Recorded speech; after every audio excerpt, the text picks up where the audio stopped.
One of the things I think a lot of people need to understand is we aren't a museum piece. The Inupiaq people are a living people and a living culture. Even though we're in northern Alaska, which covers this vast area from Nome all the way over the Canadian border, is that there's this extreme value of interconnectedness and interdependence. It's a hunting society, a gathering society from thousands of years. This is what creates our culture. That special relationship between humans and the natural world and the animals, and that it teaches you how to have a society that doesn't do too much harm to the world. Love and respect for nature, for one another, for our elders. Very, very fundamental value, key to life. Our values are something that bind us all. The importance of sharing with one another, the importance of spirituality, and the connection to the land, our traditions, how we hunt, sharing of stories and songs and dances. I'm Inupiaq.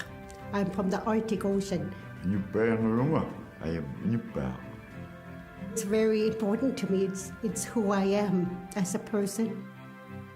And we're very proud of who we are, and we want to continue that.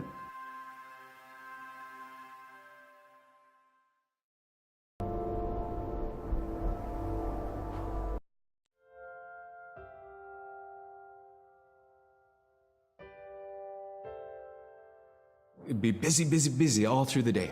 You get up and you just go right to work, right to work. There was always something to do. There was never any idle time. The only idle time we had was after we eat and before we go to bed. One of the older people would be relaxing, laying down there and saying, it'd be really nice to hear a story. And then just organically, someone would just start telling a story.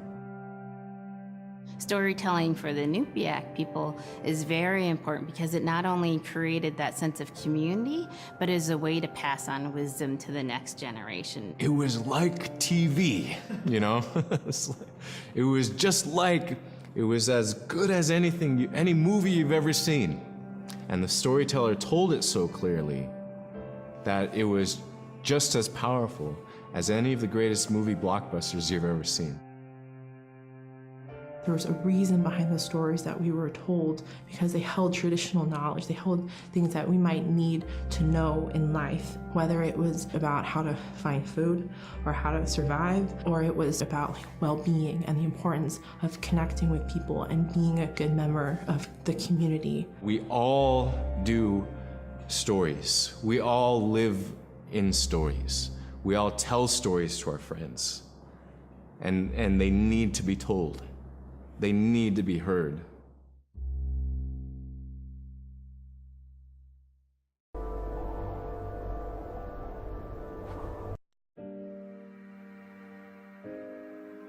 So scrimshaw is this really beautiful method of art that's done either on baleen or ivory, and traditionally it was used to tell stories. Each etching is telling a story of some event. Caribou hunting was taking place. This is what was going on. War began around this time, and so it sort of gives you a timeline of history through etching. An elder or the person who carved it would literally be able to read the scrimshaw story. They're like reading a book, in a way. A lot of the storytelling traditions would be things that after the storytelling was done, we'd just rely on the next person telling it. And so scrimshaw is a very important way for Alaskan Native people to record their history.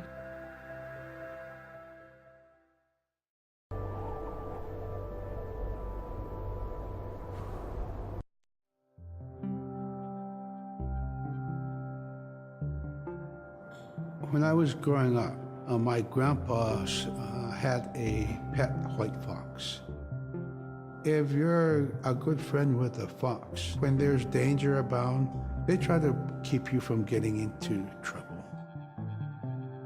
They pull tricks here and there, and Foxes are like spoiled little kids in a way.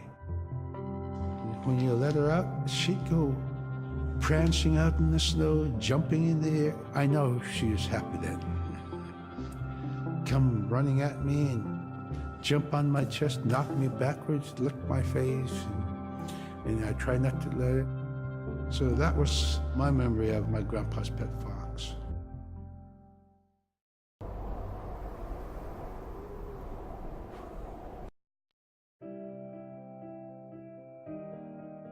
Caribou was, it provided for us in many ways. Our clothing in those days was made of all caribou skin. I grew up wearing caribou bands, mittens, caribou skin mattress, blankets. Some people had boots that were made with wolf leggings, sealskin sole bottoms. Baleen was shaved to make insoles. They kept us quite dry and warm as well. But the caribou skin clothing was the best. We would get as many yearlings as we could for our outer clothing. And for a heavy winter, we would get caribou in February or March because the hair was the longest and the skin was the thickest, and we would use those for our winter gear. With that stuff on, you could sleep outside in 50 below and it wouldn't bother you a bit.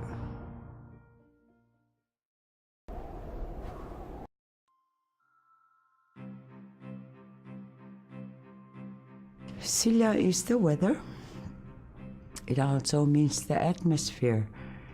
Here's the nuna, or the land, and it's anything from the land into the moon, the sun, the stars. That's Silla. It's a very spiritual, and we have a relationship with Silla. Silla has a soul in the same way we do as people, in the same way animals do. I think spirit helpers in and of themselves are really about how we're connected with things. And so it may be that there is a spirit helper that shows themselves as a bird to show you the way home, or it may be a spirit helper that actually decides to show themselves with the face and body of a man instead of their animal form. And so I think one of the things that's hard to understand is that it's not one way of seeing things, it's one way of knowing you're connected to everything. We've always had that spirituality of everything around us. It's the interaction you have with the air you breathe, the ocean that you gather resources from, the rivers from which you gather fish, the tundra from which you pick berries, the animals that give themselves. It's all of that.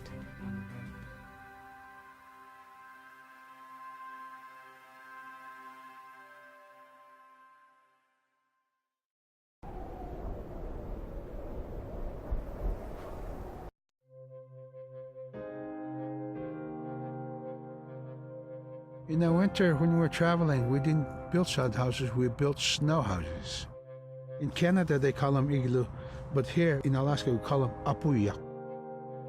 We'd do a day of travel, and then we'd make a apuyak. The next day, my father would set traps, spend the day there, rest the dogs, give them something to eat, and then the following day, we continued to the next place. We'd go to my dad's sister, who had a house at Dubarg. They had a small sod house over there. We didn't have to do anything. We just visit with them, and my dad and his sister were glad to see each other, and they'd talk away while us kids played outside or go to sleep. By the time we get back to our home, my father would leave us with our aunt or with my grandmother, and then he'd start on his trips and go check his trap line. We were not into 8 to 5 kind of time, you know. We're in a totally different kind. We're in ecological time.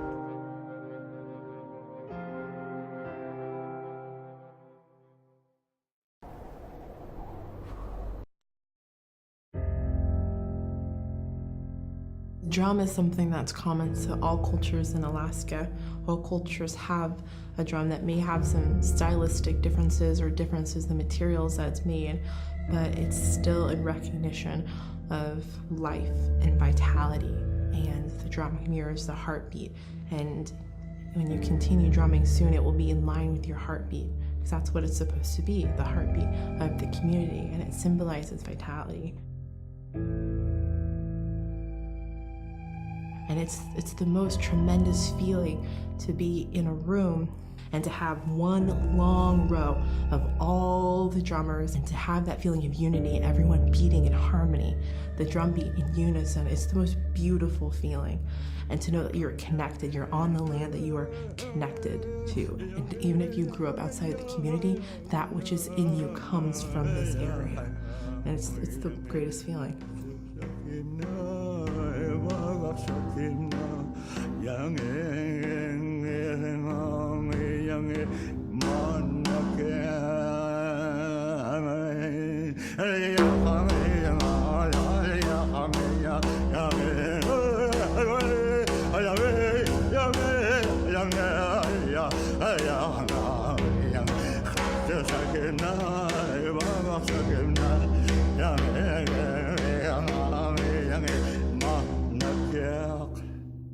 Man, I went at it and look what happens.